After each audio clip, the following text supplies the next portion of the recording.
আসসালামু আলাইকুম রহমতুল্লাহ স্যার।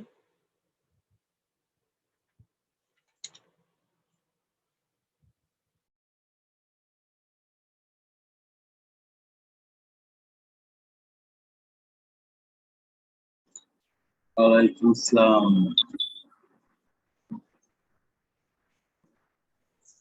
কেমন আছেন? আছি ভালো। আজকে তো স্যার বৃত্ত শুরু করবেন, তাই না? হ্যাঁ, আজকে বৃত্ত শুরু হবে। এটা কি স্যার লাস্ট চ্যাপ্টার? না, বৃত্তের পরে আরেকটু আছে। জ্যামিতি। জ্যামিতি বৃত্ত কয়দিন লাগবে স্যার শেষ করতে? আর 2 দিন যে লাগবে না, দাঁড়ান 1 মিনিট দেখি কদিন লাগতে পারে। আমরা এখনই চিন্তা করছি। যেমন এইটা পড়া অলরেডি, এটা ক্লাস 8 এর বই থেকে এটা হয়ে গেছে। এটা শুধু একটু ধরাই দিই। এটাও হয়ে গেছে, ঠিক আছে? এটাও হয়ে গেছে, এই হয়ে গেছে। এগুলো শুধু একটু ধরাই দিব যা হয়ে গেছে। এইটা করো। তার মানে আজকে এই একটা হবে,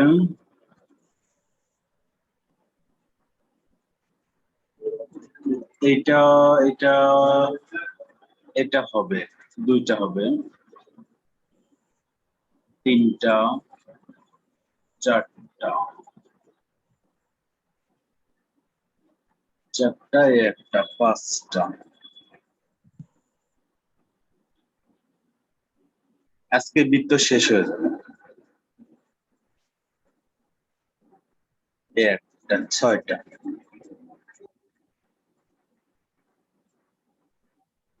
আজকে বৃত্ত শেষ হয়ে যাবে, বুঝছেন? স্যার বৃত্তের আছে 6টা, আর এমনি আর কি বাকি আছে স্যার? দেখি আর কি বাকি আছে।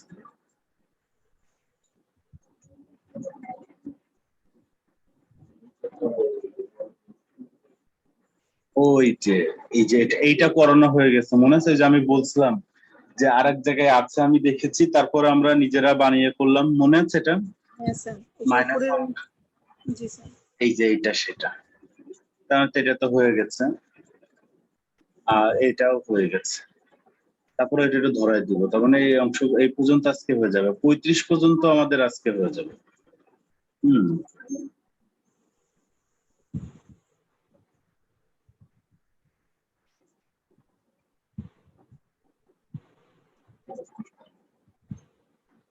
আর এই যে এই একটা চ্যাপ্টার আছে, কিন্তু এই চ্যাপ্টারের একটা আছে, এটা আগামী দিন হবে 2টা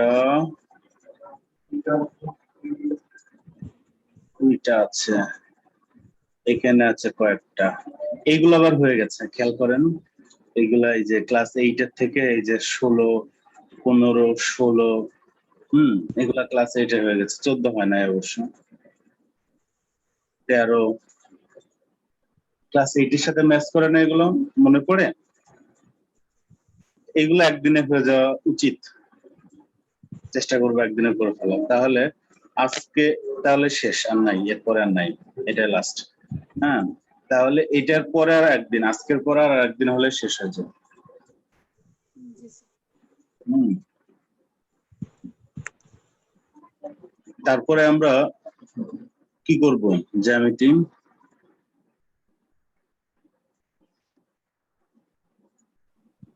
তাহলে তো জ্যামিতির চ্যাপ্টারটা মোটামুটি মানে পুরোটাই স্যার কমপ্লিট হয়ে যাবে যদি এইটুকু পর্যন্ত চলে আসি, তাই না? এটুকু করে গেলে পুরোটাই কমপ্লিট হয়ে যাবে।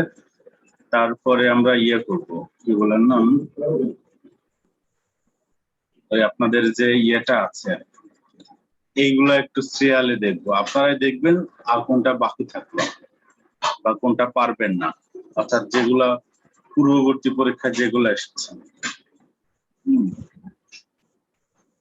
এই যে এখান থেকে যতগুলো আছে, এখান থেকে আর কি বাকি থাকলো, ম্যাক্সিমামই হয়ে যাওয়ার কথা। স্যার এখানে যেগুলো আসছে মোটামুটি সবই বিসিএস এর, ওই যে হয়তো 2-1টা এক্সেপশন থাকতে পারে বিসিএস এর প্রিভিয়াস ইয়ারের কোশ্চেন থেকে স্যার এখানে। আমরা বিসিএস এর প্রিভিয়াস ইয়ারের কোশ্চেনও এক জায়গায় করে একটু সলভ করার চেষ্টা করব, তাহলে জিনিসটা আপনাদেরও ভালো লাগবে। এখন তো বই বই ধরে ধরে সলভ করলাম, আমরা মূলত এতদিন জ্যামিতি শেখার চেষ্টা করলাম, ঠিক আছে? আর এরপরে পরীক্ষার জন্য একটু সময় নিব, তবে সেটা ভাবছি পরীক্ষার জন্য সময়টা আর কদিন পরে নিব কিনা, নাকি একবারেই নিয়ে নিব। বুঝিনি স্যার, কথাটা বুঝি। মানে ওই যে পরীক্ষার জন্য আমাকে আমাকে একটু অ্যাসাইন করে দিতে হবে যে হ্যাঁ দেখেন এটা ওখানে, এটা ওখানে, এভাবে আর কি। বোঝেন নাই আপনাদের তো?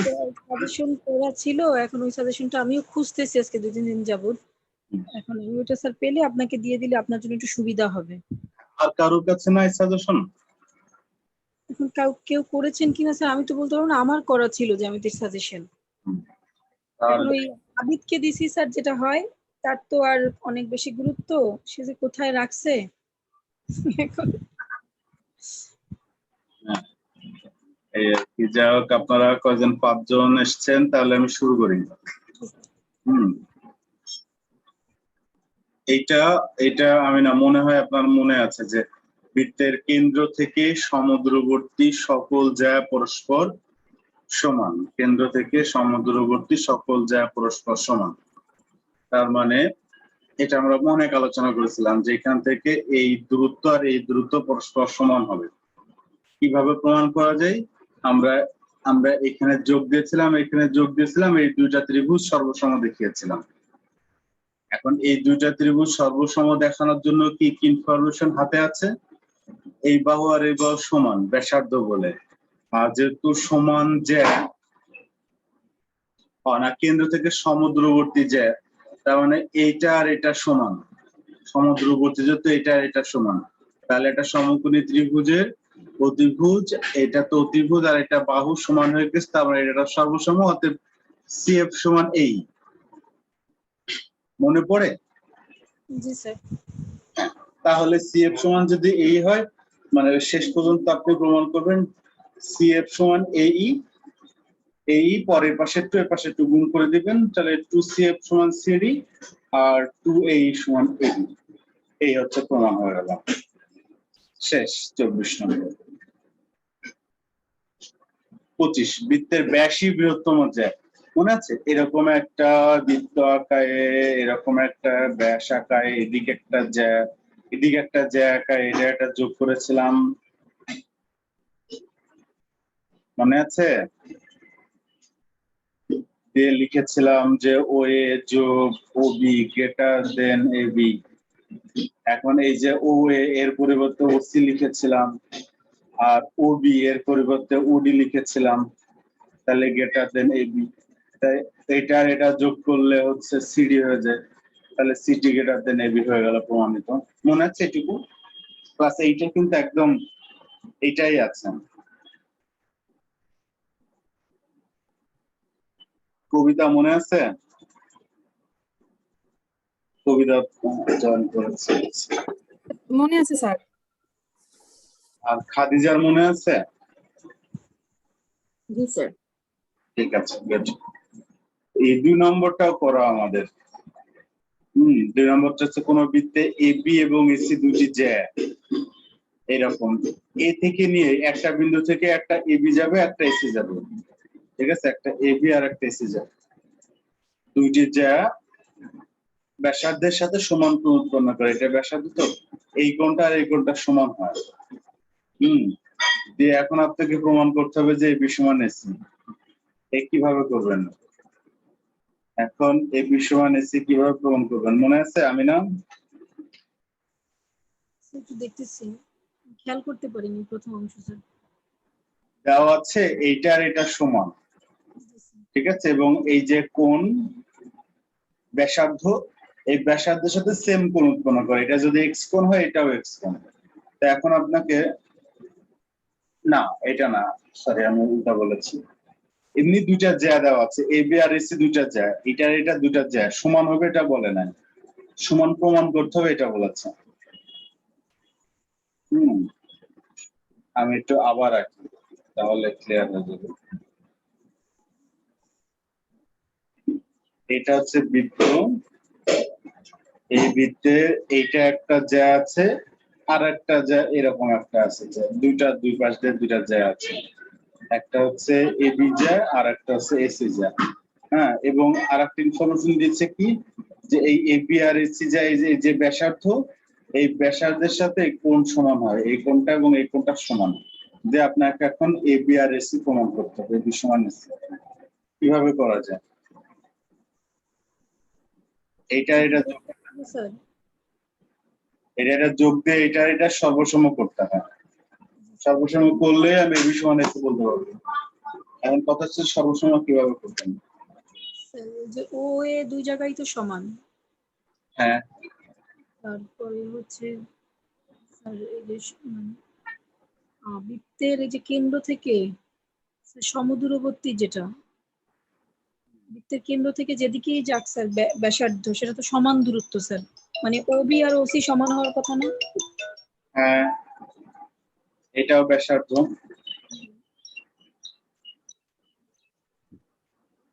ওবি আর ওসি যদি সমান হয় স্যার, দুই বাহু, তাহলে কি স্যার তাদের অন্তর্বর্তী কোণ কি সমান হবে? এটা শিওর না সমান হবে কিনা, এটা আমরা শিওর না। সমান তো হবেই, কিন্তু প্রথমে বলতে পারবো না।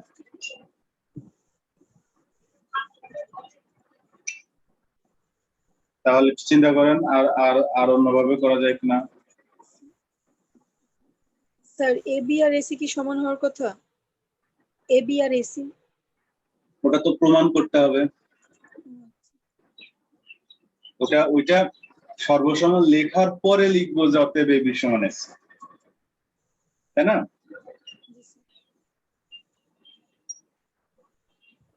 স্যার যে দুই পাশে কোণ সমান দেওয়া আছে স্যার। এই কোণ আর এই কোণ সমান দেওয়া আছে, এটা নিতে পারেন, কিন্তু এটা নিয়ে বলা যাবে না যে সর্বসম।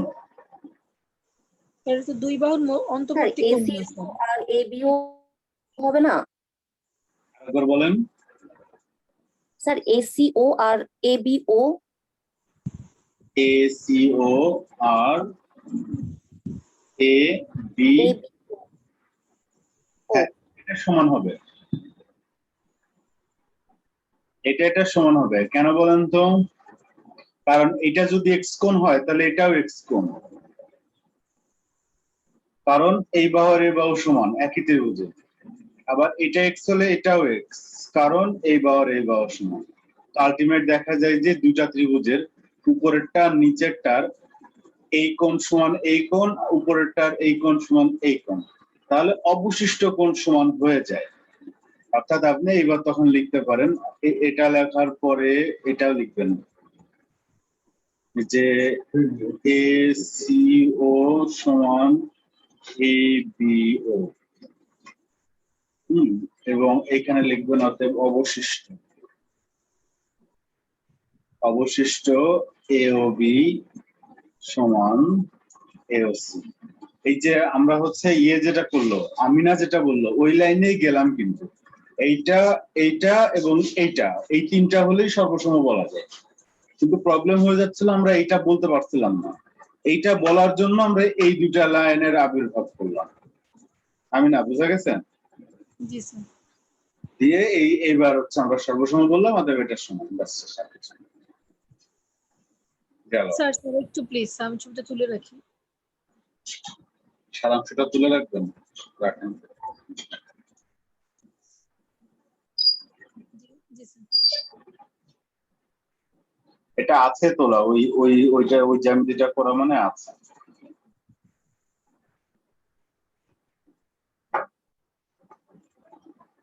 তুলেছি স্যার, তুলেছি। ওকে, ঠিক আছে। এইবার হচ্ছে তারপরে 7 নম্বরটা মনে আছে কিনা? বৃত্তে দুইটি জ্যা, এর মধ্যে বৃহত্তর জ্যাটি ক্ষুদ্রতর জ্যা অপেক্ষা কেন্দ্রের নিকটতর। এই যে আমাকে আগে প্রথমেই একটা আঁকতে হবে, নাম বৃত্ত আঁকতে হবে প্রথমেই। চলেন বৃত্ত হচ্ছে করবো, ওই যে দুই রকম জ্যা আঁকবো। হ্যাঁ, একটা হচ্ছে এটা হচ্ছে ছোট জ্যা, আর এটা হচ্ছে বড় জ্যা। এখানে কেন্দ্র। তো আমাদের ছিল যে আমাদের প্রমাণ করতে হবে যে কাছে এটা যদি আমরা নাম দিই, এটা যদি এবি যা নাম দিই আর এটা যদি সিডি যা নাম দিই, তাহলে আমাদেরকে এটা যদি ও হয়, এখান থেকে যদি আমরা লম্ব আঁকি, দূরত্ব তো বলতে গেলে লম্ব মাস্ট এই দূরত্বটা। মনে করেন এটা হচ্ছে সিডি, এটা মনে করেন ই আর এটা মনে করেন এক্স।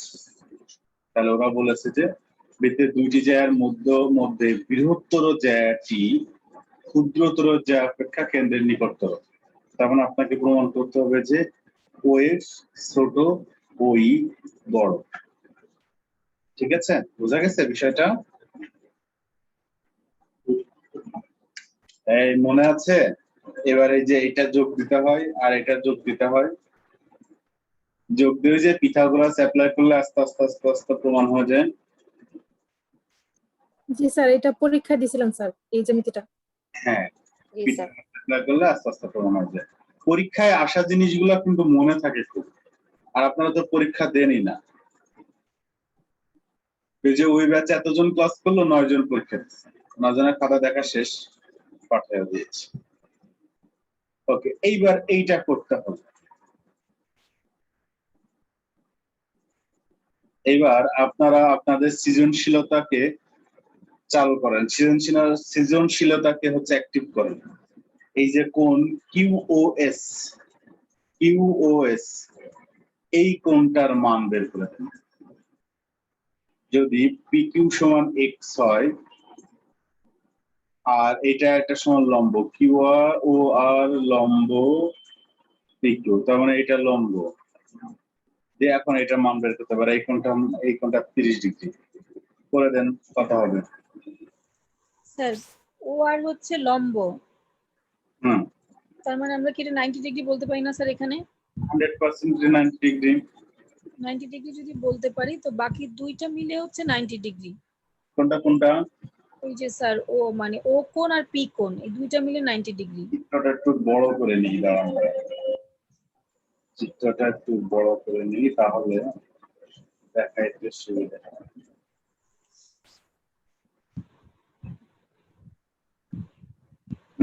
আমি না, এবার কোনটা কোনটা 90? আর তো ও আর হচ্ছে 90 ডিগ্রি, ও আর পি 90 ডিগ্রি, বা এইটা 90 ডিগ্রি। হ্যাঁ স্যার 90 ডিগ্রি। এটা যদি 90 ডিগ্রি হয়, এখানে তার 30 ডিগ্রি, এই যে 30 ডিগ্রি, তার মানে হচ্ছে এখানে 120। আর ওই যে ও কি মানে ও কিউ স্যার 60 ডিগ্রি। এটা 60 ডিগ্রি। আমরা বের করবো কোনটা স্যার? এইটা, এই পাশেরটা। টোটালটা তো ছিল স্যার 180 ডিগ্রি। টোটালটা 180। 180 ডিগ্রির মধ্যে এখানে না স্যার, এখানে 90 মানে ও আর এ 90, আর ওখানে 60 ডিগ্রি, তার মানে ওখানে স্যার 30 ডিগ্রি না 60 এর পাশে? কেন? স্যার এটা তো ওই যে এই পাশে বহিস্থ কোণ না কোনটা? স্যার? ও আর যদি অন্তস্থ কোণ 60 ডিগ্রি হয়, হুম, বৃত্তের অন্তস্থ কোণ, তাহলে স্যার ওই বৃত্তের মানে বহিস্থ কোণটা 30 ডিগ্রি হবে না? এই আপনি কোণের নাম বলেন, আমি ধরেন এক নাম দিয়ে দিলাম, এটা এক নম্বর। ও আর কে তো আমরা 60 ডিগ্রি ধরলাম, এটা তো বৃত্তের অন্তস্থ কোণ ধরলাম। এখন স্যার ওপি কে আমি 30 ডিগ্রি ধরতে পারছি না? ওপি কেন বলতেছেন? মানে কোনটা হচ্ছে, তাহলে হচ্ছে বলবেন যে কিউওপি। কিউওপি। হ্যাঁ, তো কিউওপি তো সম্পূর্ণটা, যার এক অংশ যদি 60 হয়, তাহলে আর অংশ কেন 30 হবে? তো তাহলে হচ্ছে স্যার মানে আমি যেটা ভুল করতেছি স্যার, আর ওপি। হ্যাঁ, আর ওপিও 30 হবে না, কারণ আমরা তো জানি না এইটা 90 ডিগ্রি কিনা। এরকম কোনো ইনফরমেশন তো আমাদের কাছে নাই যেটা 90 ডিগ্রি হতে হবে।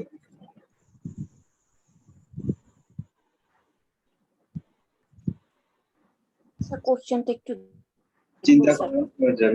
করেন হয়ে যাবে, তবে এটা 60, এটা কনফার্ম আমরা, যেহেতু ওরা এটাকে 90 বলেছে। তখন এই পাশের এটাও তো 90 স্যার, তাই না? ও আর পি। স্যার কোন কি ওখানেও 30 ডিগ্রি হবে? কবিতা বলেন। স্যার এখানে মানে আমরা ও পি কিউ এই কোণটা দিয়ে ওই উপরের কোণটার মান বের করতে পারি। যেহেতু এখানে দেওয়া আছে 30 ডিগ্রি, তার পাশে মানে পি কোণ ওখানেও 30 ডিগ্রি হবে। হ্যাঁ, এটার কারণ হচ্ছে এই বাহুর সমান। তারপর হচ্ছে এই যে কোন পিও এখানে 120 ডিগ্রি হবে, অতএব ওখানেও মানে যেটা আমরা আমাদের দরকার ওটা 120 ডিগ্রি হবে। এটা কিন্তু 60, এটা 30 হলে এটা 60 হবে না, যেহেতু এটা 90। হ্যাঁ স্যার। জি স্যার। তাহলে এটা 60, এটা 60, তাহলে বাকি এইটুকু কতটুকু হতে হবে? এটাও 60 স্যার। এটাও 60, মোট 180 হতে হবে। আমি একটু বুঝি স্যার আমার প্রবলেমের জন্য। সেটা হচ্ছে আমাদের ও কিউ আর 30 ডিগ্রি দেয়া আছে, হ্যাঁ। ও আর কিউ এখানে 90 ডিগ্রি, হুম। আর তার মানে আমরা হচ্ছে ও কিউ ও আর পেলাম 60 ডিগ্রি, কিউ ও আর 60 ডিগ্রি পেলাম স্যার। হুম। এরপরে হচ্ছে ও আর পি আমরা 90 ডিগ্রি পাচ্ছি লম্বের কারণে। হুম। আর এই যে স্যার আপনি আর পি ও 30 ডিগ্রি, এটা কেন পেলাম স্যার? এটা কেন পেলাম? এই দেখেন, এই যে ত্রিভুজটা, এই ত্রিভুজটা সমদ্বিবাহু ত্রিভুজ। কেন বলেন তো? এই দেখেন, এটা তো কেন্দ্র, ব্যাসার্ধ। এটা একই ব্যাসার্ধ, বাহু সমান, তাহলে পাশ 30 হলেও 530, জি স্যার। এই জন্য এটা 30 পেয়ে গেলাম। আর তো হ্যাঁ স্যার, এখন বুঝতে পেরেছি। এটা 30 পেয়ে গেলে তখন এটা 60 পেয়ে যাচ্ছে, তখন এটা 60, এটা 60, ওটাও 60 হতে হচ্ছে। স্যার যেটা আমরা খুঁজতেছি মানে যেটা আমাদের কোন দরকার, এটা স্যার 120 ডিগ্রি হবে না স্যার? না, কেন? ওই যে 60, 60, 120 আর 60, 180। স্যার কবিতা ওটা বলেনি যে আমরা আসলে খুঁজতেছি কত, 60 খুঁজতেছি না 120ই খুঁজতেছি, মানে প্রমাণে কি 120 হয়েছে স্যার? এই দেখেন, প্রশ্ন কি দেখেন, কিউওএস কোনটা সেটা? তাহলে 60 ডিগ্রি স্যার। এইটাই তো আমাদের তো চাওয়া, এটাই কিউওএস, এই কোনটা চাইছে তারা। স্যার ওটা কি 120 ডিগ্রি হবে না? কেন? এই যে আমাদের যেটা আমরা মানে যেখান থেকে বের করলাম ও পি কিউ, ওখানে তো 120 হতেছে, 60 60 120, তাহলে তো এই এই ত্রিভুজ আর ওই ত্রিভুজ তো সেম, তাহলে ওইটা 120 হচ্ছে না কেন স্যার? মানে আমরা যদি এই ও থেকে না তুমি যেটা সরল কোণ না, ওখানে তো টোটাল 180। এই কবিতা, এইটা আর এটা যে সেম, সেটা তো কেউ বলে নাই, আপনি চোখে দেখতে পাচ্ছেন সেম। স্যার কবিতা গণমিল লাগাইছে এস ও পি, কবিতা এটা টোটালটা মিলে 180 ডিগ্রি না? হ্যাঁ হ্যাঁ হ্যাঁ। এস ও পি, তা আমরা তো ওখানে এক অংশ পেয়ে গেলাম, পি ও কিউ এই টোটালটা পেয়ে গেলাম না 120 ডিগ্রি। জি আপু। তাহলে বাকি রইলো কত? কিউ 60। ও এস থেকে 60 ডিগ্রি। হ্যাঁ হ্যাঁ। কবিতা এটা বুঝেছে, আমার ধারণা কবিতা এটা বুঝতে পেরেছে, কিন্তু চিত্র দেখে এটা প্রবলেম হয়েছে। চিত্র হ্যাঁ জি স্যার। যে আমার তো এই ত্রিভুজ আর এই ত্রিভুজ তো দেখে মনে হচ্ছে প্রায় সমান, তাহলে এইটা যদি দুটা মিলে যদি 120 হয়, তাহলে এটা তো 120 হওয়ার কথা, কিন্তু আসলে চিত্রটা সঠিক হয়নি, এদের চিত্রটা ভুল আছে। 30 ডিগ্রি কোণ এত বড় হয় না, এটা হলো সবচেয়ে বড় কথা। ওকে, দেখেন, আমি যদি এক্সাক্ট চিত্র আঁকাই তাহলে চিত্রটা আনুমানিক এমন হবে। যদি আমি এক্সাক্ট চিত্র আঁকাই, যখন ওই 30 ডিগ্রির কথা বলে, তখন 30 ডিগ্রির কথা বললে এই দেখেন কোনটা ঠিক এইরকম হবে, এটা আনুমানিক 30 ডিগ্রি ছোট হয় এটা, ঠিক আছে? আর এখান থেকে এরকম ছিল, আর এখান থেকে এরকম ছিল। এইবার দেখেন তো, এইবার কি কোনোভাবে মনে হচ্ছে এই ত্রিভুজ আর এই ত্রিভুজ? এইবার দেখেন যে এইখান থেকে ছিল এরকম, তাহলে এইটা 60, এইটা 60, তখন আবার মনে হবে হ্যাঁ এইটাও 60। এবার এবার চিত্রের জন্যই মানে একটু হয়ে গেছিলাম। হ্যাঁ, চিত্রের জন্যই ওটা ওরকম হচ্ছে। তবে আমাদের কাছে চিত্র যাই হোক, আমাদের তো ইনফরমেশন নাই যে এই ত্রিভুজ আর এই ত্রিভুজ সর্বসম করার কোন সুযোগই আপনি পাবেন না। এরা 30 ডিগ্রিটা এত বড় করে দিয়েছে, যেটার জন্য এরকম এই রেখাটা উপরে উঠে গেছে, আসলে ওই রেখাটা অত উপরে থাকবে না, এইভাবে থাকবে, ট্যাবা হয়ে যাবে। এখন প্রমাণ করতে হবে যে পিএস বৃত্তের বৃহত্তম জ্যা, এই প্রমাণটা তো আর কোনো ব্যাপার না, ব্যাপার এটা আলাদা একটা অংশ, মানে এই পিএস এর আলাদা আর একটা, মনে করেন যে আপনি আর কিউ লিখবেন, আর কিউ লিখে বা এবি লিখবেন, এবি লিখে এরকম করে যোগ করে এগুলা বাদ দিয়ে দিবেন, এই রেখাগুলো বাদ দিয়ে দিয়ে প্রমাণ, এই আর কি। আলাদা জিনিস, শুধু যেটা যেন এই ব্যাসটা যেন পিএস হয়, শুধু একটু খেয়াল রাখতে হবে। আর এখন এটা মোস্ট কঠিন একটা জিনিস, কিন্তু আপনারা পারবেন। ও আর সমান যদি এরকম হয় তাহলে এস এক্স এর মান, এখানে আর একটু বলা আছে পিকিউ হচ্ছে এক্স, এই পুরো পিকিউটা হচ্ছে এক্স। আচ্ছা পিকিউ যদি এক্স হয় তাহলে কিউ আর কত বলতে পারবেন? কিউ আর কত? হাফ এক্স ইয়েস, অর্ধেক না স্যার? যে অর্ধেক হয়, যে লম্ব হলে অর্ধেক হয়ে যায়।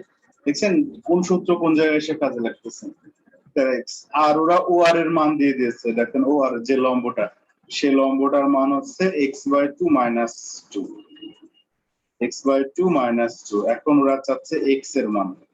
তার মানে কি করা যায়, এটা আমি চিত্রটা একটু বড় করে দেখাই। চিত্রটা যদি একটু বড় করে দেখাই তাহলে এই হচ্ছে বিষয় দাঁড়ালো এরকম, যে এটা হচ্ছে x/2 মাইনাস কত জন দেখলাম 2, আর এটা x/2। তাহলে এখন ওরা আমাদেরকে x এর মান বের করতে বলতেছে। কিভাবে করবেন?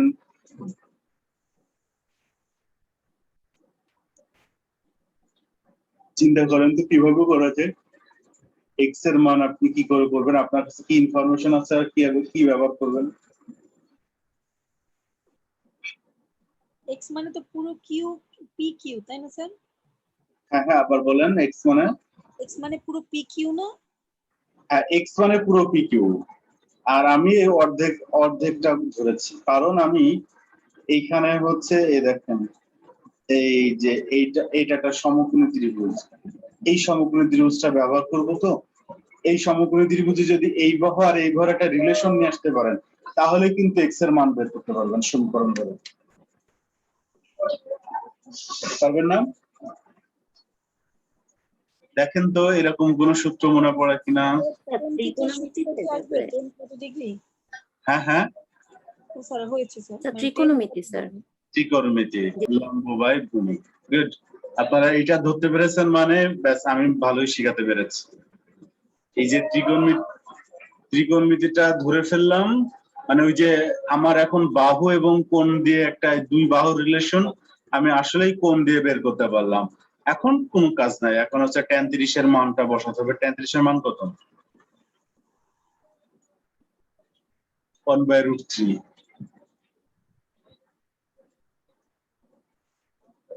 এবার কি করব? আর গুণ করে দিব।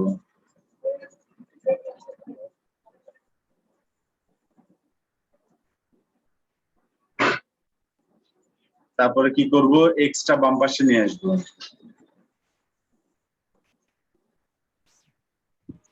তারপরে কি করব? এক্স কমন নিব।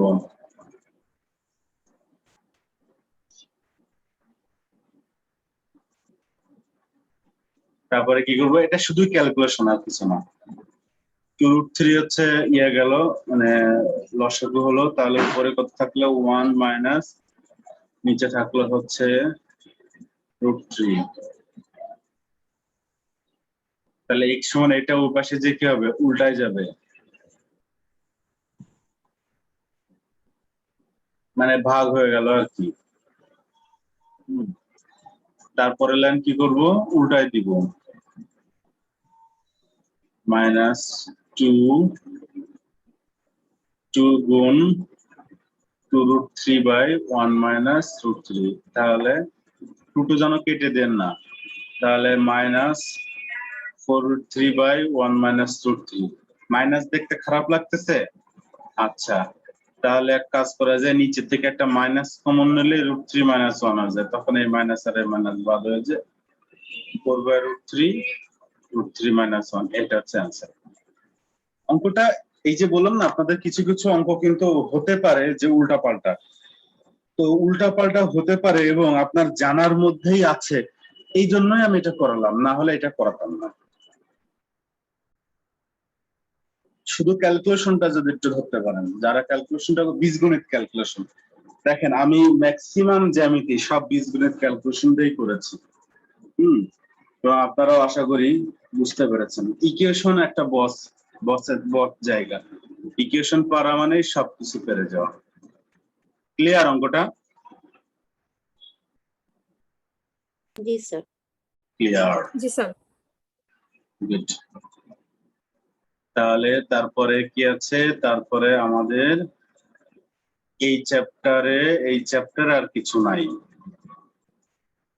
পরের চ্যাপ্টারে এইটা ভেরি ভেরি ইম্পর্টেন্ট,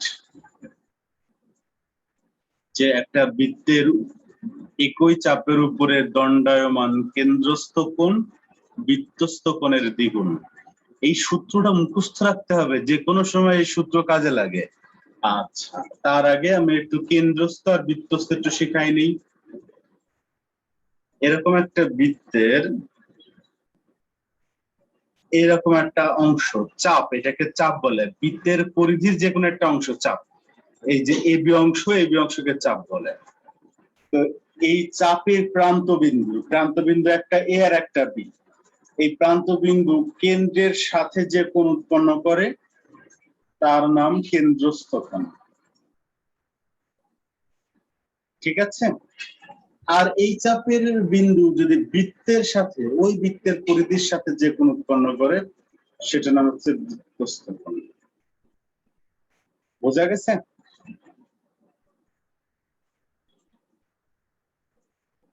জি স্যার। ক্লিয়ার?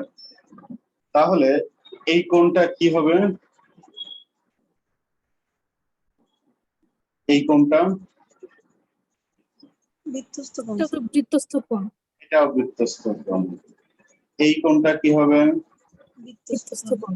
বৃত্তস্থ কোণ। মানে বৃত্তস্থ কোণ অন্যরকম বিভিন্ন রকম সুযোগ আছে, ইচ্ছা মতো। শুধু মাথায় রাখতে হবে এরকম একটা বৃত্তের আপনি যেটুকু চাপ ধরেছেন, এই যেটুকু চাপ ধরেছেন, এই চাপের এক মাথায় যে মনে করেন বৃত্তের ড্রপ খেয়ে আর এক মাথায় চলে যদি আসে, তাহলে সেটা হচ্ছে বৃত্তস্থ কোণ।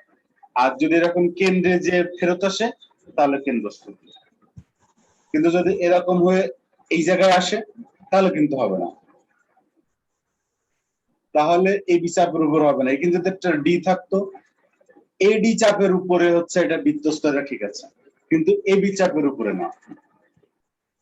এখন আমাকে কি প্রমাণ করতে হবে জানেন? খুব সুন্দর একটা জিনিস প্রমাণ করতে হবে। না, এটা ভালো করে বৃত্ত আঁকি। ভালো করে বড় একটা বৃত্ত আঁকলাম।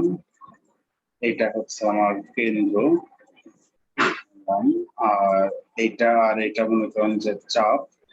তো কেন্দ্রস্থ কোণ তাহলে কিরকম হবে? এরকম হবে। আর বৃত্তস্থ কোণ কেমন হবে? ধরেন এরকমই হবে, সোজাসুজি আঁকলাম, ভালো আঁকলাম। তাহলে মজার ব্যাপার কি জানেন? এই কোণটা যদি কোনো কারণে 60 ডিগ্রি হয়, তাহলে এই কোণটা 30 ডিগ্রি হতে বাধ্য। এটাই হচ্ছে সূত্র, বুঝছেন? সূত্রই হচ্ছে এটা, যে বৃত্তস্থ কোণটা যে পাশেই হোক না কেন স্যার, তাই না? এটা যদি থিটা হয়, এটা হচ্ছে অর্ধেক থিটা হবে। শুধু তাই না, আপনি যদি এরকম করে একটা বৃত্তস্থ কোণ আঁকান, এরকম করে যদি একটা বৃত্তস্থ কোণ আঁকান, তাহলে বলেন তো এটা যদি 60 হয় তাহলে এটা কত হবে? 30। ডেফিনেটলি 30। আবার যদি আরেকটা আঁকান, এদিকটা একটা ইচ্ছা মতো আঁকান, এবং তাহলে এটা হবে 30। এখান থেকে আর একটা বিষয় প্রমাণ হয়ে গেল, যে একটা চাপের উপরে, দেখেন এই এবি চাপের উপরে যতগুলোই বৃত্তস্থ কোণ আঁকেন তারা সবাই কিন্তু সমান, তাই না? জি স্যার। কেন সমান হচ্ছে সবাই? লজিকটা কি? একই চাপ আর এই যে একই কেন্দ্রস্থ কোণ। কেন? চাপের উপরে কেন্দ্রস্থ কোণ তো একটাই। একটা চাপের উপরে কেন্দ্রস্থ কোণ তো একাধিক হওয়ার কোনো সুযোগ নাই। তাহলে কেন্দ্রস্থ কোণ যখন 60, তাহলে সবাই তার অর্ধেক, তাহলে সবাই 30। কেন্দ্রস্থ কোণ যদি কোনো কারণে 120 হয় তাহলে সবাই 60 হবে। কেন্দ্রস্থ কোণ 120 হতে পারে না? দেখেন কেন্দ্রস্থ কোণ কিন্তু 120 হতে পারে। আমরা যদি ওই যে চাপ গুলা যদি একটু উল্টাপাল্টা করে নিই, অর্থাৎ চাপ মনে করেন একটা এখানে নিলাম আর একটা চাপ এখানে নিলাম, এইবার দেখেন মাপ দিয়ে দেখেন 120 হওয়ার একটা পসিবিলিটি আছে, এবং এটা যদি আপনি ইয়ে করেন তাহলে দেখছেন বড় হয়ে গেছে। মানে এটা যদি 120 হয় তাহলে এটা হচ্ছে 60। বোঝা গেছে? জি স্যার। স্যার থিটা বলতে কি বোঝায়? থিটা মানে কোণের মান, থিটা হচ্ছে কমন নাম, আর 60 হচ্ছে স্পেশাল, একদম ফিক্সড। জি স্যার। থিটা মানে যে সকল কোণের কমন নাম হচ্ছে থিটা স্যার। সকল কোণের কমন নাম হচ্ছে থিটা। থিটা দিয়ে যে কোনো কিছু বলা হয়, যে আমরা যে ট্যান থিটা বলি, যে লম্ব বায়ু ভূমি, মানে হচ্ছে এই থিটার মান ওই চিত্র অনুযায়ী আসবে, কোনটার মান চিত্র অনুযায়ী আসবে, এবং ওই কোনটা। থিটা রিপ্রেজেন্ট করে। হ্যাঁ বলেন। হ্যাঁ হ্যাঁ কবিতা স্যার, কবিতা বলছে যে থিটা তো কোণকে রিপ্রেজেন্ট করে তাহলে। হ্যাঁ 100% কোণকে রিপ্রেজেন্ট করে। থিটা ওই কবিতার কথাটা কেটে গেছে।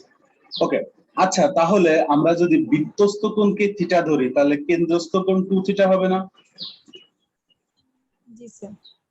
কেন্দ্রস্থ কোণকে থিটা ধরলে বৃত্তস্থ কোণ θ/2। তার মানে জি, স্যার। এরকম না, আমি যদি বলি এরকম যে বৃত্তস্থ কোণ কেন্দ্রস্থ কোণের অর্ধেক, তাহলে ঠিক আছে হিসাব। আর কেন্দ্রস্থ কোণ বৃত্তস্থ কোণের দ্বিগুণ, তার হিসাব ঠিক আছে না? জি স্যার। আসলে এই দুইটা এখানে গুণ দেওয়া, আর কিছু না। এই দুটাই পরীক্ষায় আসে, একই জিনিসের দুই স্টাইলে আসে। যাই আসুক আপনি মনে করেন যে হয় এরকম না এরকম, প্রমাণ করে ফেলবেন, প্রমাণ করে তারপরে যেটা বলবে সেটা করে দিবেন। যদি এটা আসে তাহলে 2 গুণ করে দিবেন, যদি এটা আসে তাহলে এটা রেখে দিবেন। এই আর কি। এখন আমাদের কাজ হচ্ছে এটা প্রমাণ করা, এই প্রমাণটা পরীক্ষায় আসতে পারে। এখন এই প্রমাণের জন্য প্রথমে কি করতে হয়, একটা বৃত্ত তো আঁকতেই হয়। বৃত্ত একে হচ্ছে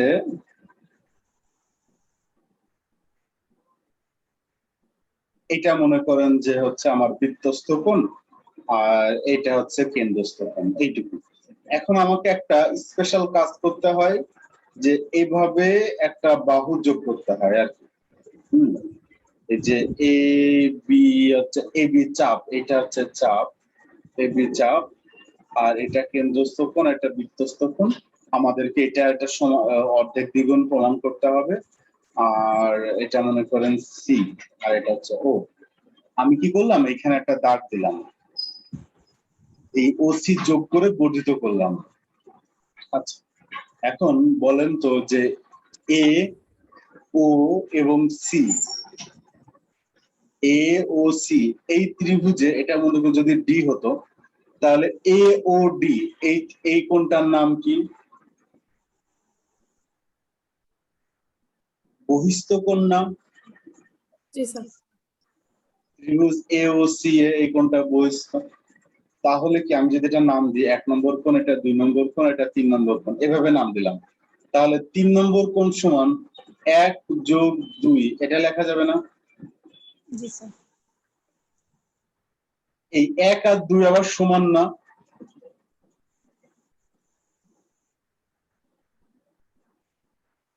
জি স্যার, সমান। কি বলেন নাম, আমি না সমান কেন? আমি তো ভাবতেছি কেন সমান। ভাবেন, পারবেন, ভাবেন। সমান কখন হয়? যখন সমদ্বিবাহু হয়, তাছাড়া তো সমান হওয়ার কোনো চান্স নাই। তাহলে এখানে কি এই ত্রিভুজটা কি সমদ্বিবাহু ত্রিভুজ? স্যার আমার তো মনে হচ্ছে না স্যার, জানি না। এর এও বাহু আর এর ওসি বাহু কি সমান? হ্যাঁ স্যার, এই দুটো সমান। হ্যাঁ তাহলে সমদ্বিবাহু, এই জন্য এই কোণ সমান হয়ে গেছে, 1 আর 2 সমান হয়ে গেছে। তাহলে 1 নম্বরকেও 2 লিখলাম, 2 নম্বরকেও 2 লিখলাম, ঠিক আছে।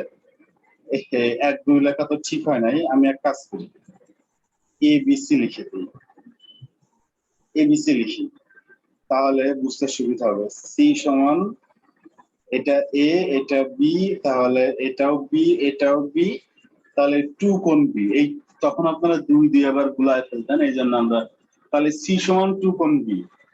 আচ্ছা এবার এটা মনে করেন যে এটা হচ্ছে ই কোণ, এটা ই কোণ, এটা এফ কোণ, এটা জি কোণ, ঠিক আছে? তাহলে এবার বলেন তো ই কোণ সমান কত হবে? এফ যোগ জি।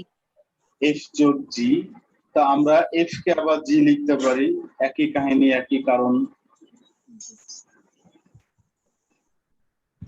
আচ্ছা, এইবার এটা মনে করেন 1 নম্বর, এটা 2 নম্বর।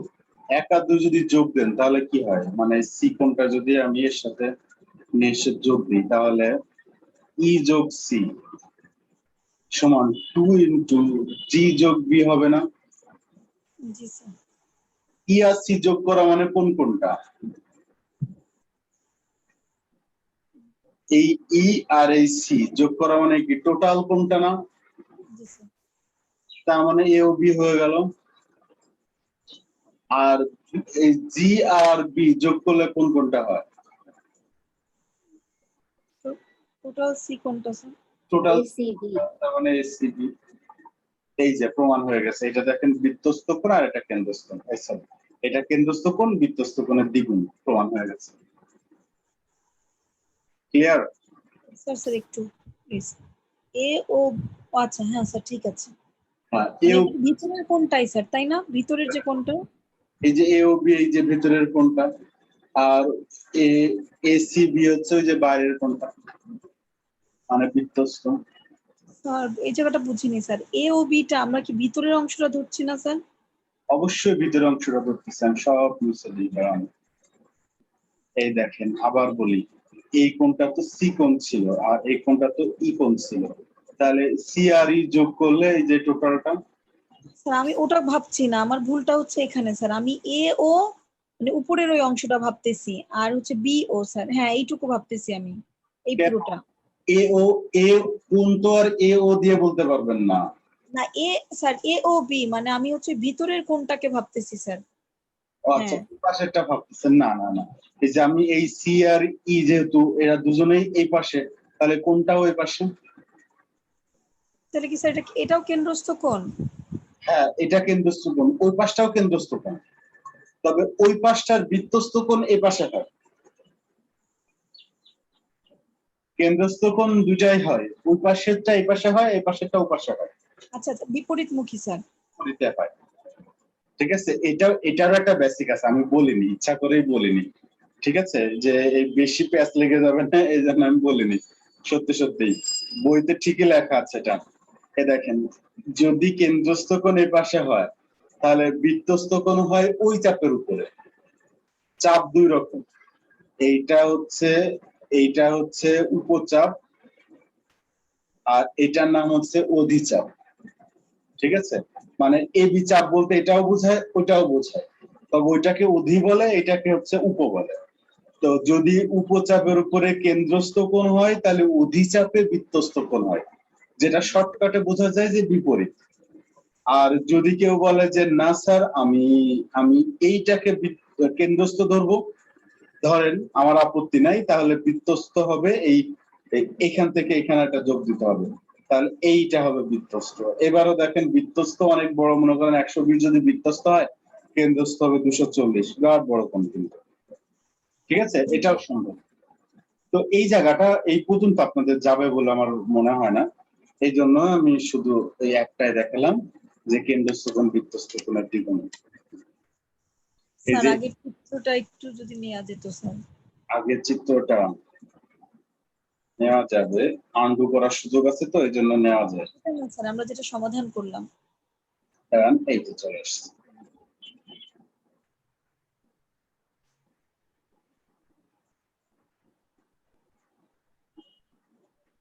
নিয়েছি স্যার, থ্যাংক ইউ। ঠিক আছে, গেল। তাহলে এটার প্রমাণ এরা সুন্দর করে বলেছে, দেখেন ত্রিভুজ এ ও বি এর বহিস্থ কোণ, মানে আমি যেগুলো মুখে বলেছি সেগুলো লিখে দিয়েছে। আবার এ ও বি তে দুটা বাহু সমান, একটা বৃত্তের ব্যাসার্ধ, এই জন্য কোণ দুটা সমান, তারপরে কোণ থেকে আবার ওখানে নিয়ে গেছে। ঠিক আছে, এইগুলা এভাবে লিখে লিখে করবেন, আপনাদের মন মতো হয়ে যাবে। এইটা কিন্তু প্রমাণ হয়ে গেছে। বৃত্তের একই চাপের উপরে দণ্ডায়মান বৃত্তস্থ কোণগুলো পরস্পর সমান। এই দেখেন, এটা একটা যে বৃত্তস্থ কোণ, একই চাপে যে বিসিডি যে চাপটা, এই চাপের উপরে বৃত্তস্থ কোণ এই দুইটা আছে, তাই বলতেছে এই দুইটা কোণই সমান হবে, এটা আপনাকে প্রমাণ করতে হবে। তো যেহেতু বৃত্তস্থ কোণ সমান প্রমাণ করতে হবে, এই জন্য আমরা একটা কেন্দ্রস্থ কোণ আঁকাই নিব। আঁকাই নিয়ে এই কেন্দ্রস্থ কোণের সাথে রিলেশন কেমন হবে, বিওডি, এটার সাথে রিলেশন কেমন হবে, 2BAD, আবার বিওডি এর সাথে 2BED, এরকম হবে না? জি স্যার। এখন এই দুটা তো সমান, বিওডি বিওডি, তাহলে এই দুটাও সমান হয়ে যাবে। তার মানে এই কোণ আর এই কোণ সমান, এইভাবেই প্রমাণ আছে, আর কিছু না। এটা বইয়ের এটা দেখা মানেই শেষ, একবারে হয়ে যাবে। অর্ধবৃত্তস্থ কোণ এক সমকোণ কেন হবে? অর্ধবৃত্তস্থ কোণ মানে এটা তো কেন্দ্র, এই যে এইটা হচ্ছে কেন্দ্রস্থ কোণ, আর এইটা হচ্ছে বৃত্তস্থ কোণ। এই দেখেন এই চাপটা একদম অর্ধবৃত্ত, পুরো এ মাথা ও মাথা, ঠিক আছে, অর্ধবৃত্ত। তাহলে বলেন তো এই এ ও বি কোণটা কত ডিগ্রি? 180। 90। 180 এই জন্য অর্ধবৃত্তস্থ কোণ আজীবন 90 ডিগ্রি হয়ে যায়, সমকোণী ত্রিভুজ হয়ে যায়। আপনি যদি এভাবেও আঁকান তাও কিছু যায় আসে না, সেইটা 90 ডিগ্রি, কারণ সম্পর্ক এটার সাথে এটার। ঠিক আছে, বুঝিনি স্যার, এই অংশটা বুঝিনি স্যার, কি হলো? আমি বললাম যে যদি যদি এরকম করেও আঁকান তাও তো সেটা বৃত্তস্থ। এই দেখেন আপনি এখান থেকে নিয়ে এখানে আঁকালেন, এটা মনে করেন যে ডি, তাহলে ADB এটা কি বৃত্তস্থ কোণ না? জি স্যার, এটা বৃত্তস্থ কোণ। এর কেন্দ্রস্থ কোণ কোনটা? AOB না? হ্যাঁ তাহলে AOB কত? 180, তাহলে ADC কত হবে? 90। স্যার, এক্ষেত্রে যদি আমি মানে এই পাশে নেই, এটাও কি স্যার 90 হবে না? 100%, যেখানে নেবেন সেখানে হবে। 1 কোটিটা নিলে 1 কোটিটা 90 ডিগ্রি হয়ে যাবে। যেহেতু কেন্দ্রস্থ কোণ যদি 180 হয় তাহলে সব ক্ষেত্রেই সব সমান হয়ে যাবে। বৃত্তস্থ সবাই সমান, এবং 180 হলে বৃত্তস্থ সবাই 90 90 90 করে হয়ে যাবে। স্যার এটা আমরা ত্রিভুজের এর মতো জ্যামিতির মতো করে বলতে পারি, কারণ এবি এটাও তো একটা কেন্দ্রস্থ কোণ। AOB কেন্দ্রস্থ কোণ। জি স্যার, এ ও বি কেন্দ্রস্থ কোণ, এটার অর্ধেক হচ্ছে এসিবি। হ্যাঁ, এটা দিয়েই প্রমাণ করে, এরাও করেছে তাই এটা দিয়েই। এই যে এসিবি এর হাফ কেন্দ্রস্থ কোণ, কেন্দ্রস্থ সরল কোণ, এই জন্য সরল কোণ 2 সমকোণ, এই জন্য এই 2 দিয়ে ভাগ হয়ে 1 সমকোণ হয়ে গেছে, প্রমাণ।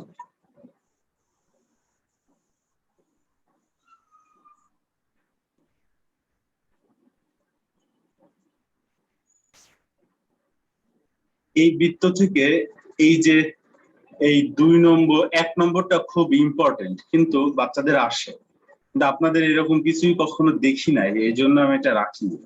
বইটা শেষ করে নি, তারপরে আমি বৃত্তের এই 1 নম্বরটা করায় যাব।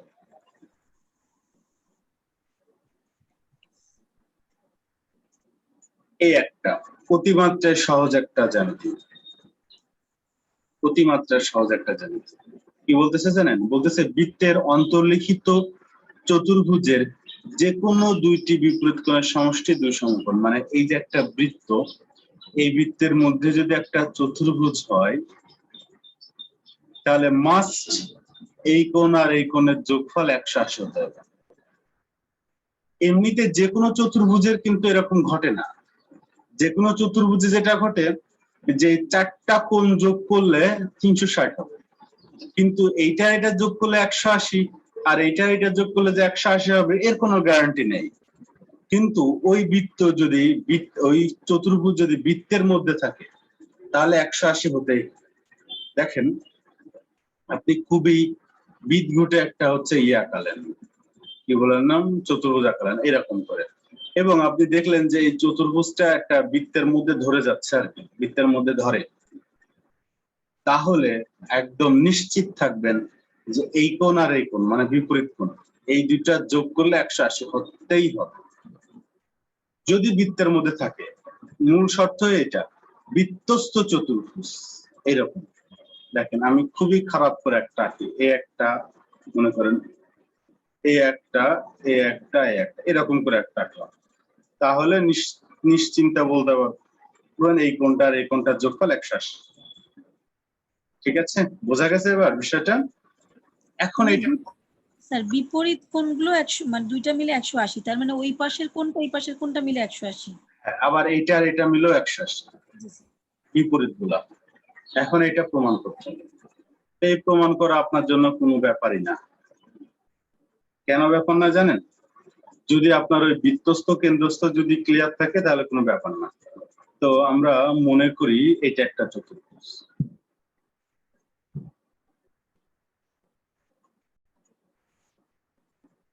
এটা একটা চতুর্ভুজ মনে করি যে এ বি সি এটা একটা চতুর্ভুজ।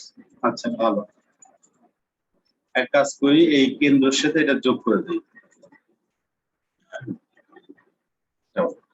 এখন বলেন তো এই যে এবিসি যে চাপটা, এবিসি এত বড় চাপটা, এবিসি চাপে, এবিসি চাপে কেন্দ্রস্থ কোনটা?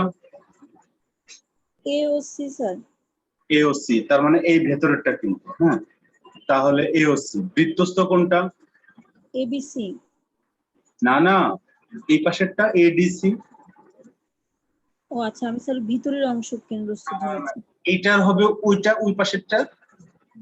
আচ্ছা এখন এখন এবার আসেন, চাপ যদি আমি এটা ধরি, এডিসি যদি চাপ ধরি তাহলে এওসি স্যার। তাহলে কেন্দ্রস্থ কোনটা হবে? এওসি। এওসি, কিন্তু কোন এওসি? এই পাশের এওসি না? জি স্যার। এইটার জন্য একটু প্রবৃদ্ধ লিখে দেন, প্রবৃদ্ধ। প্রবৃদ্ধ মানে ওই যে 180 থেকে বড়, এটা দেখে বোঝা যাচ্ছে 180 থেকে বড়। তাহলে প্রবৃদ্ধ এওসি সমান, তাহলে এর বৃত্তস্থ কোনটা? 2 এবিসি। 2 এবিসি।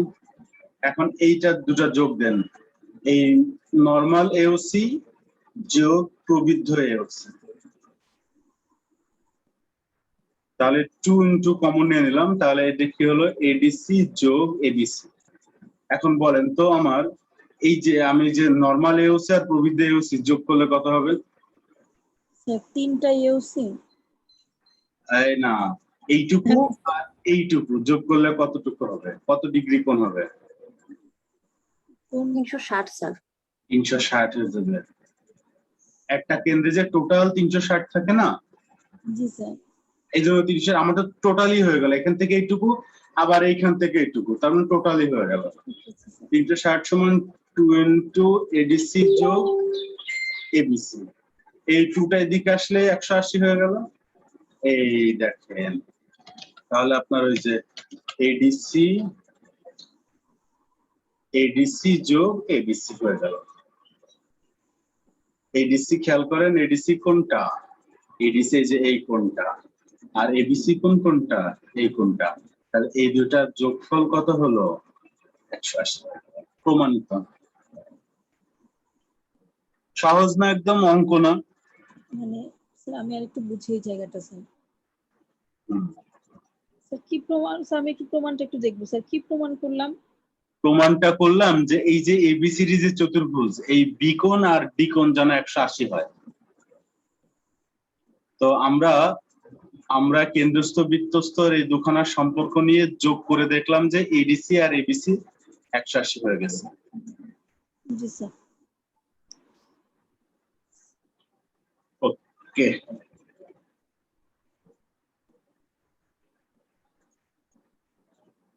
স্যার চিত্রটা প্লিজ।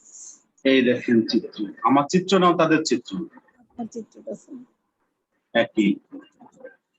হ্যাঁ স্যার আপনারটাই। জি স্যার, থ্যাংক ইউ। ঠিক আছে, এবার দেখেন ওরাও তাই করেছে, একই চাপ এডিসি এর উপরে প্রবৃদ্ধ, আবার একই চাপ এবিসি এর উপরে নরমাল কেন্দ্রস্থ। দেখেন ওদেরও এওসি সমান 2 বৃত্তস্থ এবিসি কেন্দ্রস্থ এওসি, একটা হচ্ছে প্রবৃদ্ধ এওসি, একটা নরমাল এওসি। এটা দেখেন এদের প্রবৃদ্ধ এওসি আর নরমাল এওসি যোগ করলে এটা হয়ে গেল। তার মানে এটা সমান 4 সমকোণ। 360 কে ওরা 4 সমকোণ দিয়ে লিখেছে, তারপরে ওরা 2 সমকোণ লিখবে, 2 দিয়ে ভাগ করে 2 সমকোণ লিখেছে, আর আমরা 180 লিখেছি।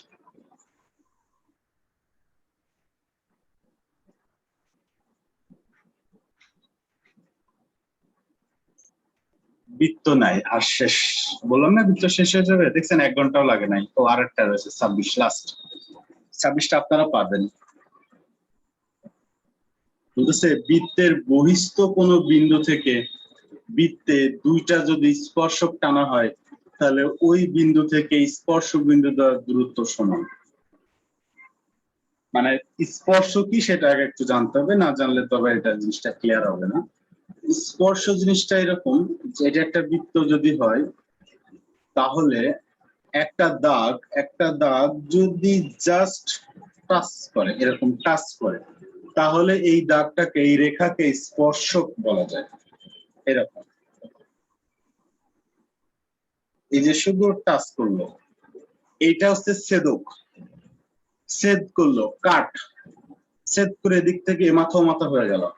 কিন্তু যদি আপনি এভাবে আঁকান, এই যে ছেদ হয়ে গেল, ছেদ হয় না, স্পর্শ করলো, টাচ করলো, তাহলে এটার নাম হয়ে যাবে তখন স্পর্শ, এগুলোর নাম হয়ে যাবে স্পর্শক।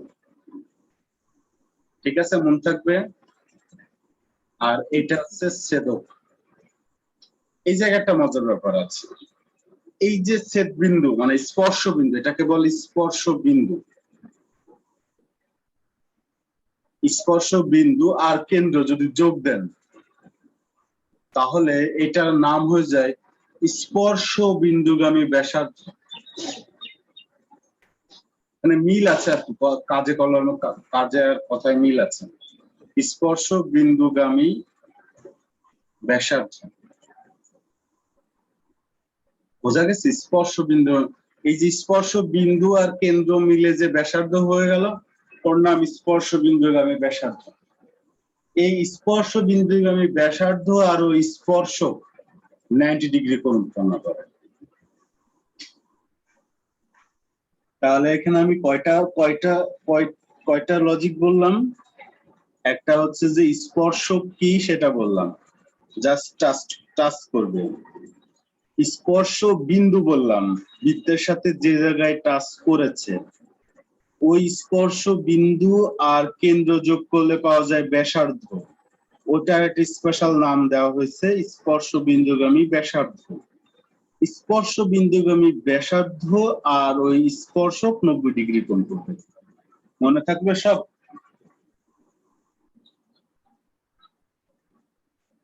স্যার আরেকবার একটু রিপিট করবেন প্লিজ। আচ্ছা, স্পর্শ বুঝেছি, স্পর্শ বিন্দুগামী এটাও বুঝছি, 90 ডিগ্রিটা স্যার একটু। এই যে এইটা হচ্ছে বৃত্ত, এইটা হচ্ছে স্পর্শ বিন্দু, আর এখানে একটা স্পর্শক আছে। তাহলে এটা যদি যোগ হয় তাহলে এই কোণটা 90 ডিগ্রি হয়ে যাবে। মনে করেন ও এ বি যদি হয় তাহলে ও আর বি 90 ডিগ্রি। ক্লিয়ার? এটা ফিক্সড স্যার? ফিক্সড, 100% আজীবন ফিক্সড। ওই যে এটা যেরকম ছিল, মনে করেন যে এটার উপরে মধ্যবিন্দু আর এটা যোগ করলে এটা 90 ডিগ্রি হবে মাস্ট, এটাও তাই।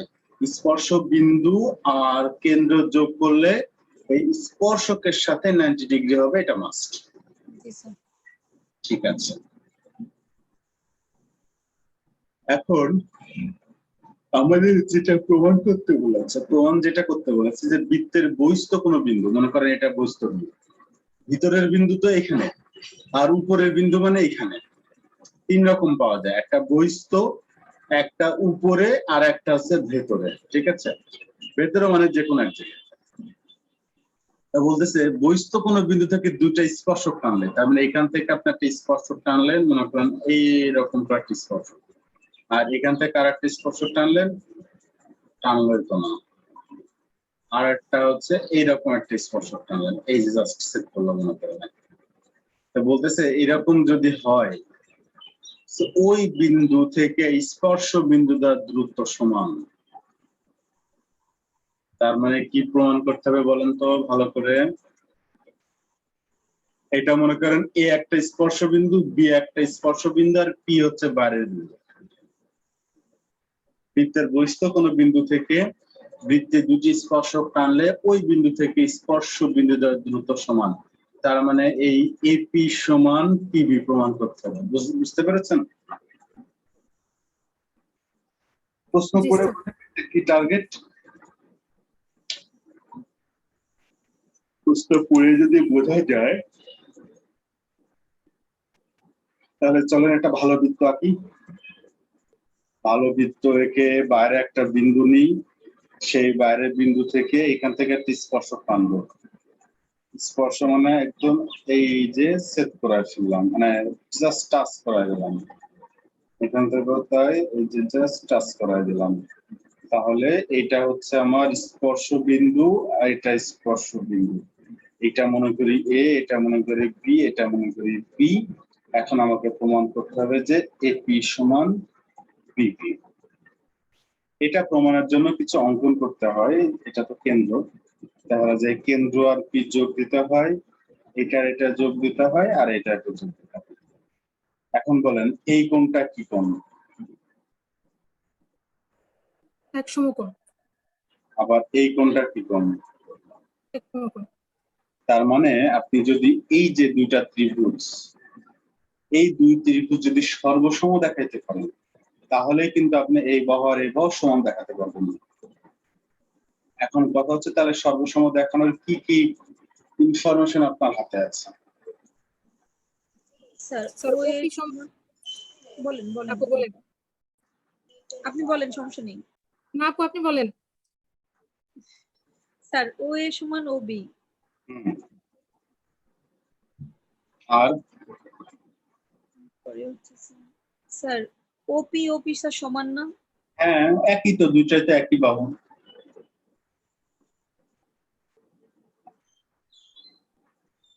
আর সমকোণ স্যার এই দুইটা। সমকোণ, সমকোণী ত্রিভুজে আর তো কিছু লাগে না আসলে। তো প্রমাণ করার দরকার নাই, শুধু হচ্ছে ওবি আর ও এ ওপি ওপি সমান করলে তো হয় স্যার, কারণ হ্যাঁ অতিভুজ একটি বাহু সমান হলে তো সমকোণ সর্বসম হয়। হ্যাঁ, সমকোণী ত্রিভুজের তো আমার আর কিছু দরকার নেই। একটা একটা হচ্ছে অতিভুজ, এটা হচ্ছে অতিভুজ হয়ে গেছে। দেখেন এই যেটা সমকোণ হলে এটা অতিভুজ, তাহলে অতিভুজ আর একটা লম্ব মনে করেন সমান হয়ে গেছে, এটা বাহু। তাহলে অতিভুজ আর বাহু সমান হলে আমরা বলতে পারি যে ত্রিভুজ সর্বসম। তার মানে ও এ পি সর্বসম ও বি পি। তাহলে অতএব এ বি সমান বি সমান। ক্লিয়ার? জি স্যার। এবং একই সাথে আমাদের জ্যামিতিও ক্লিয়ার। স্যার আমরা যখনই কোনো কিছু প্রমাণ করতে যাচ্ছি আমরা ত্রিভুজ দিয়েই সব প্রমাণ করতে হচ্ছে, তাই না স্যার? ম্যাক্সিমাম ত্রিভুজ চলে আসে, ত্রিভুজ বানিয়ে ফেললে সর্বসম করে ফেললে প্রমাণ করতে হচ্ছে। ম্যাক্সিমাম গুলো সমান প্রমাণের ক্ষেত্রে সর্বসম প্রমাণ হচ্ছে বেস্ট ওয়ে। সর্বসম প্রমাণ হচ্ছে বেস্ট ওয়ে। আর না, এগুলো তো সম্পাদ্য চলে আসছে, সম্পাদ্য আপনাদের আসে না।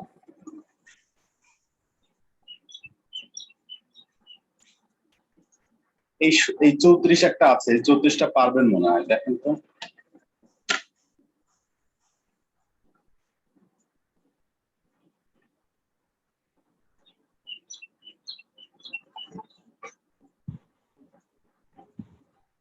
ক নম্বর পারবেন?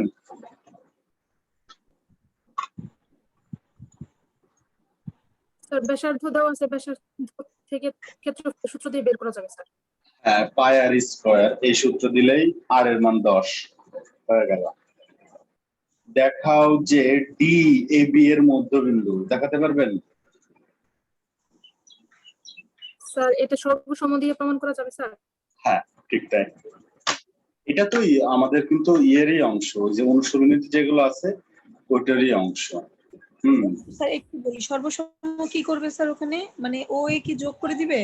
হ্যাঁ, যে এই দুইটা ত্রিভুজ হয়ে যাবে, তখন এই ত্রিভুজের এই বাহু আর ওই ত্রিভুজের ওই বাহু।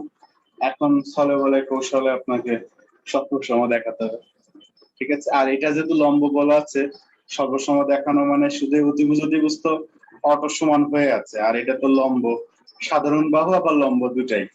তো সেক্ষেত্রে তো সমকোণী ত্রিভুজ যেহেতু অতিভুজের লম্ব হয়ে গেছে, সর্বসম বলে ফেলবেন, এডি সমান বিডি বলে দিবেন। এডি সমান বিডি বলে শেষ করবেন না, এডি সমান বিডি দেখে বলবেন অতএব ডি এ বি এর মধ্যবিন্দু, আর একটা লাইন এক্সট্রা করে দিবেন, ঠিক আছে? মানে ওরা যে লাইনে চাই সেই লাইন পর্যন্ত বলে দিতে হবে। আর গ নম্বর স্যার একটু আগে যেটা করলাম। হ্যাঁ 10 দিয়ে যেটা করলাম ওটা। পরীক্ষা কবে দিবেন এই বৃত্তের উপর? বৃত্তের উপর তো একটা দিয়েছেন ক্লাস 8 এর, তাই না? স্যার ক্লাস 8 এ তো সবকিছুর উপরে দিছি স্যার, ত্রিভুজ, বৃত্ত আর কোণ। হ্যাঁ স্যার আপনি এর আগের যে চ্যাপ্টারটা পড়াইছিলেন স্যার আমাদের কোণ, সেটাকে অনেক গুরুত্বপূর্ণ বলছিলেন স্যার। ওখানে 23টা জ্যামিতি আছে। ওই ক্লাস 7। তো এই যে ক্লাস 9, 10।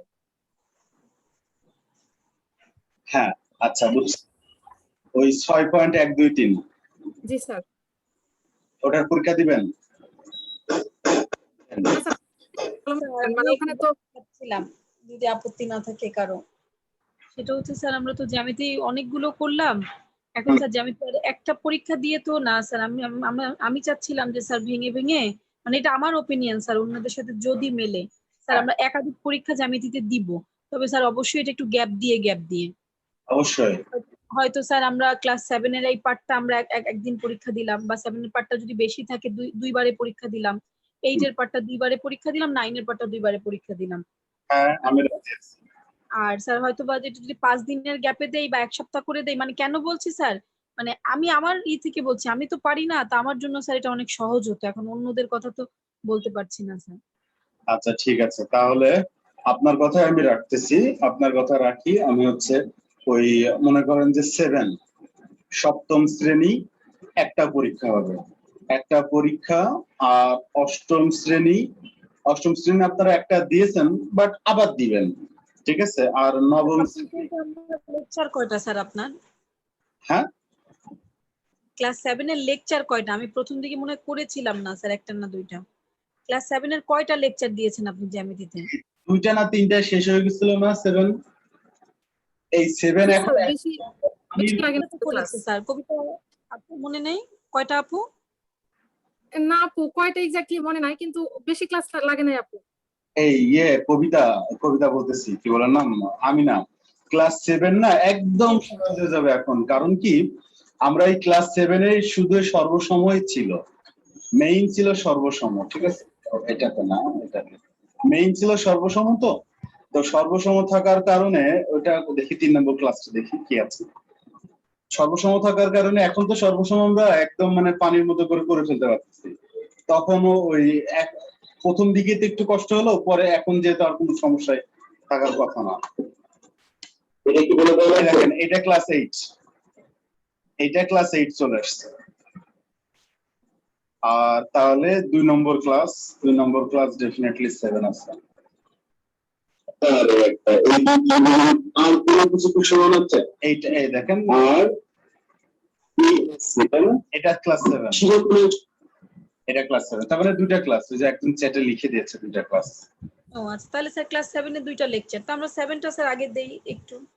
দেন 7টা একটা দেন, ঠিক আছে? 7 দেন, 7 তাহলে কবে দিবেন বলেন এবার? আমাদের কিন্তু আর একটা ক্লাস লাগবে হিসাবে, তাই না? জি স্যার। কিন্তু হয়ে গেল, মানে দেখলাম ওহো আর একটা রয়েছে, যদিও এটা একদম প্রমাণ হয়ে গেছে, আমরা প্রমাণ করেছিলাম, মনে আছে নিশ্চয়।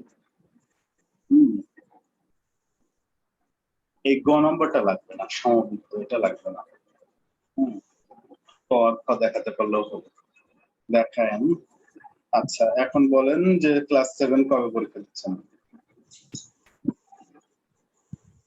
স্যার একটু সময় দিয়েই দেন আপনার সুবিধা মতো।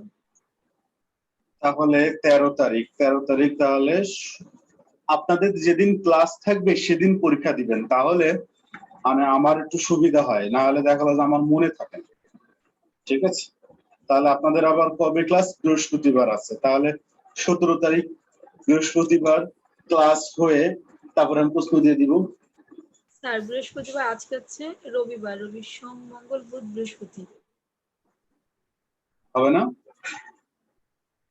স্যার অন্যদের হলে আমারও হবে। করবেন বেশি স্যার না। একটা কথা, হ্যাঁ বলেন। স্যার যদি সমস্যা না থাকে, মানে আমি আপুকে বলতেছি, স্যার আমাদের তো মানে 7 এর সর্বসম্মত অনেকদিন আগে পড়ানো হয়ে গেছে। মানে আমরা এখন যদি পরীক্ষা দিই বা 7 দিন বা 15 দিন পরে যদি পরীক্ষা দিই, মানে ওইটা একটা গ্যাপ হয়ে গেছে। কিন্তু আমরা তো 9 ইয়াগুলা জ্যামিতিগুলা করতেছি, তো এই তা থেকে যদি আমরা একটা পরীক্ষা দিতাম, মানে আপনি ওই 6ষ্ঠ অধ্যায়ের, এটা খুব ইম্পর্টেন্ট স্যার বলছেন সেটাও স্যার। হতে পারে স্যার। তাহলে আমরা একটু গ্যাপ নিয়ে আমরা তাহলে স্যার আগে 9টা দেই। হ্যাঁ, মানে শুধু আমি ওটার কথা বলতেছি যে 6ষ্ঠ অধ্যায় যেখানে 23টা জ্যামিতি আছে ওটা খুব ইম্পর্টেন্ট বলছিলেন, এবং ওখান থেকে প্রশ্ন আসে। আর 7 থেকে দিলে কি হবে, আমাদের হয়তো বা সর্বসমতারই একটা ইয়ে আসতে পারে, কিন্তু 6 দিলে আমার কাছে মনে হয় একটু উপকার বেশি হবে। ঠিক আছে, তাহলে নবম শ্রেণী পরীক্ষা তাহলে হচ্ছে নবম শ্রেণী লেকচার কয়টা স্যার হলো আমাদের এই যে 23টা জ্যামিতি? এইবার তো বিপদ। আমি না ওইভাবে গুনি নিজে। আমি পারি না তো, আমি এগুলো স্যার আমি অনেক ক্যালকুলেশন করি স্যার, এগুলো আমার এটা হচ্ছে সমস্যা। পড়বেন না, একদম ধরবেন আর পড়বেন, আর কিছু না। নবম শ্রেণী ষষ্ঠ অধ্যায়, নবম শ্রেণী ষষ্ঠ অধ্যায় পরীক্ষা হচ্ছে কবে তাহলে? 17 তারিখ দিন না, তাহলে হয়তো নেক্সট শুক্রবারের দিন অথবা নেক্সট রবিবারের দিন স্যার। তাহলে রবিবারে নেন, 20 তারিখ, পুরো এক সপ্তাহ হ্যাঁ স্যার, একটু কাইন্ডলি দেন, তাহলে পরীক্ষা যেন দেবেন এবং খারাপ যেন না হয়, ব্যাস, আর কিছু না। কারণ স্যার বাকিরা তো আলহামদুলিল্লাহ ভালোই পারে জ্যামিতি স্যার, আমি তো কিছুই পারি না। এগুলো তো পড়ে পড়ে লিখতে হবে। পরীক্ষা এত থেকে এত, আর কি আর কিছু তো লিখতে হয় না, তাই না? এই লিখলেই হবে। পরীক্ষার প্রশ্ন পরীক্ষার পরে দিয়ে, ক্লাসের পরে দিয়ে দিব, এবং যথারীতি রাত্রের মধ্যে খাতা জমা দিবেন, আর আমিও চেষ্টা করব as soon as possible খাতা দিয়ে দেওয়া। আমি তো এই খাতা দেখার ব্যাপারে আমি যথেষ্ট উল্লেখযোগ্য পরিমাণ ঘুরে, বুঝছেন? সেটা শুধু আপনাদের জন্য না, বাচ্চাদের জন্য। সে হার্ড কপি খাতা হলেও যে আমার দেখতে যে কি কষ্ট হয় তা শুধু আমিই জানি, আর কেউ জানে না। খাতা দেখতে গেলে আমার গায়ে জ্বর চলে আসে। তারপরেও আজকে এই যে খাতা দেখতে দেখতে, এই যে ইয়েদের খাতা, ওই যে আপনাদের রাত্রে একটা পরীক্ষা হলো না সমীকরণ সমাধানের, ওইটা দেখতে দেখতে দেখলাম যে ঘুম চলে আসছে, কি যে ঘুম। তাও স্যার আল্লাহ তাআলা আপনাকে এমন একটা প্রফেশন মিলাই দিছে যে স্যার আপনার আর কোনো উপায় নেই স্যার। কোনো উপায় নেই, আসলেই তাই, আর কোনো উপায় নেই। শুধু পড়াইতে না আমার খুব ভালো লাগে, আমার খুব মজা লাগে পড়াইতে, ঠিক আছে, স্যার কিন্তু খাতা দেখতে যে কষ্ট হয়ে যায়। হ্যাঁ বলেন। আমাদের রাতের পরীক্ষায় একটা প্রশ্ন দিছিলাম স্যার, যে একটি সংখ্যা ঋণাত্মক, দুটি সংখ্যা ঋণাত্মক হলে এগুলোর যোগফল। এই আপনি পারেননি ওইটা, আমি দেখলাম। কেন? স্যার আমি আসলে বুঝতে পারতেছিলাম না, ঋণাত্মক বলছেন তো এই জন্য ভয় পেয়ে গেছিলাম স্যার। ঋণাত্মক লেখা ছিল? এটা কি ঋণাত্মক লেখা ছিল? জি স্যার, ঋণাত্মক লেখা ছিল। নাকি ধনাত্মক লেখা ছিল? দেখেন স্যার একটু প্রশ্নটা ঋণাত্মক লেখা ছিল, এই জন্য তো স্যার পড়ি নাই স্যার। আচ্ছা আচ্ছা, তাহলে তো যদি ঋণাত্মক লিখি তাহলে তো ভুল করে লিখেছি মনে হয়। তাহলে দাঁড়ান তো দেখি প্রশ্নটা কই দেখি। স্যার 10টার ব্যাচে ওখানে দেওয়া আছে প্রশ্নটা। 10টার ব্যাচে এখন কোনো কিছু খুঁজে পাওয়া তো খুব টাফ। এই যে ক্লাস ওয়ার্ক আসে, তো ক্লাস ওয়ার্ক আসলে খুঁজে আমি পাঠাই। এইবার পেয়ে যাবো। এই যে পেয়ে গেছি, এই যে ধনাত্মক লেখা। আচ্ছা, মানে আপনার এই ইয়ে হয়েছে, আমার লেখা পড়তে ভুল হয়েছে, বুঝছেন, লেখা বুঝতে ভুল হয়েছে। এটা আমি ধনাত্মকই লিখেছি কবিতা। স্যার তাহলে আমার ভুল হয়েছে। এই দেখেন, আমি ধনাত্মকই লিখেছি, কিন্তু আপনার কাছে এইটাকে রি মনে হয়েছে, যেটা আমার কাছে ধ, আপনার কাছে রি। ক্লিয়ার এবার? জি স্যার, জি স্যার। যদি যদি ঋণাত্মক হইতো তাহলে কেমন হইতো বিষয়টা? দুইটি ঋণাত্মক সংখ্যার বর্গের পার্থক্য, এটা ভেজাল হতো। দুটি ঋণাত্মক সংখ্যার বর্গ, ঋণাত্মক সংখ্যার বর্গ সবসময় তো পজিটিভই হয়ে যায়। আমি তো এটা কয়েকবার ট্রাই করছি, মানে এই শব্দটাকে আমি ঋণাত্মক ধরে কয়েকবার ট্রাই করছি, কিন্তু কোনোভাবে মিলাতে পারি না, পরে আর দেই নাই স্যার। স্যার এখানে তো আরো আছে, মানে প্রশ্নটা অর্ধেক কিন্তু এখানে বের হয়েছে স্যার। মানে দেওয়া আছে, পার্থক্য দেওয়া আছে, মানে অন্তর, দুইটি ঋণাত্মক সংখ্যার অন্তর হচ্ছে 6 আর বর্গের পার্থক্য 108। ও আচ্ছা আচ্ছা, বর্গের পার্থক্য 8, আর তাহলে -6 -6 এটা হচ্ছে এরকম। 6 শর্তটা এইভাবে লেখা যেতে পারে যে -x আর একটা সংখ্যা, -y একটা সংখ্যা, তাদের পার্থক্য হচ্ছে 6, এরকম লেখা যেতে পারে। এভাবে লিখে যদি সমাধান করা যায় তাহলে করা যেতে পারে। করা যেতে জি পারে। স্যার, আমি এভাবেই বারবার ধরছি কিন্তু কোনো কিছু করতে পারলাম না স্যার। কেন? এখান থেকে তো -6 + y = 6 হয়ে যাবে, আর এখান থেকে তো x² - y² = 108 হয়ে যাবে। তারপরে তো আপনার তো এইটাকে সুন্দর করে লেখেন, y - x লিখেন, তাহলে 6। এবারে ক্যালকুলেশন করলে তো মিলে যাবে, আর ভেজাল হবে না তো। ইকুয়েশন দুখানা পাওয়া গেছে, পাবেন তো? স্যার x মাইনাস কোন সংখ্যার উপরে স্কয়ার দিলে সেটা কেমন হয় স্যার? এই যে Plus যেরকম দিচ্ছি যে কোনো নেগেটিভ -2 এর স্কয়ার কত হয়? +4 না? স্যার, এই জন্য x² - y² লিখে ফেলেছি। এরকম হয় -2 এর উপর স্কয়ার দিলে 4 হয়? হ্যাঁ, এটা কবে থেকে? জোড় সংখ্যা হলে, পাওয়ারের জোড় হলেই পজিটিভ হয়ে যায় 16, কিন্তু পাওয়ারে যদি বিজোড় হয় তাহলে আবার বিজোড় 8, মানে -8, কিউব হলে -8। আবার যদি -2 এর পাওয়ার 4 হয় তাহলে +16, আবার -2 এর পাওয়ার যদি 5 হয়, বিজোড় হয়, তাহলে আবার -32, এরকম করে চলতে থাকে। কেন বলেন তো? এই যে -2 তাহলে মাইনাসে মাইনাসে প্লাস, 2 আর 2 4, আর যখন -2 যখন 3 বার গুণ হয় তাহলে মাইনাস মাইনাস প্লাস আর একটা মাইনাস, সে হয়ে যায় মাইনাস, আর 2 2 2 গুণ করলে তো 8। কবিতা ক্লিয়ার? থ্যাংক ইউ স্যার, আমি এটা আসলে একদমই জানতাম না স্যার, অনেক বড় একটা হলো, জানা হলো। আচ্ছা, আস্তে আস্তে হয়ে যাবে। দেখতে পাচ্ছি না স্যার, পিডিএফ ডাউনলোড হচ্ছে না, দেখতেও পাচ্ছে না, এবার তার এক বিপদ। মানে তার খাতার পিডিএফ মনে হয় ডাউনলোড হচ্ছে না, দেখতেও পাচ্ছে না। আচ্ছা ঠিক আছে, তাহলে আজকের মতো এই পর্যন্তই। তাহলে পরীক্ষার প্রিপারেশনটা সুন্দর করে নিন এবং পরীক্ষা দিয়েন। ওকে, আসসালামু আলাইকুম স্যার। আসসালামু আলাইকুম স্যার। ভালো থাকবেন সবাই। আসসালামু আলাইকুম স্যার। একটু কল দিচ্ছি, কলটা ধরেন। জি আপু।